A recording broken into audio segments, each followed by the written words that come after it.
Hey, thanks for stopping by. This is Tom and it's Tom's Radio Room Show. Today I'm going to try to talk about Greyline. What is the Greyline and how does it relate to shortwave listening and amateur radio operation? Now let's go to one of my ebooks. This is one of the many books that I can get with my Amazon Unlimited membership, where you can check out $10 at a time. $9.95 is what it costs, and they've got a lot of books on amateur radio, computers, you name it. It's not all their ebooks that they have for sale, but it's a lot. But anyway, this is one of them. This is the ebook on portable wire antennas, and then down here it tells you what Greyline propagation is. And Greyline propagation occurs at sunrise and sunset, plus or minus a couple hours. And the transition zone between light and dark is called the Greyline. And it represents a time when the D layer, again, talking about propagation here, and there's several layers above the Earth in the ionosphere. And this is the D layer. It's dissipating during this time, allowing low HF signals to pass through while the F layer are still strongly ionized, allowing low HF signals to reflect back down. The Greyline propagation is often used to workstations on the other side of the world on 160 and 80 meters, down there in the lower part of the shortwave band. So, this program, which I've shown you before, this is Simon's Greyline program, and it's showing you where the Greyline is right now, real time.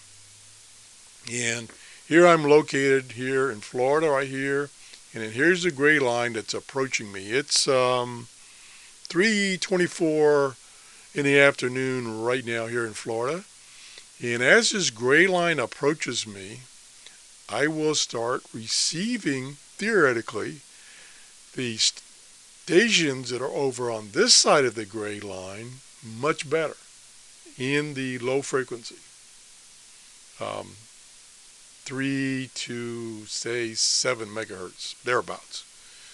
And so I can also, as it mentions, I can receive amateur radio operators on 80 meters, for instance, better during that time of day, which, if I extrapolate this out, it's about 8 o'clock at night for sunset here.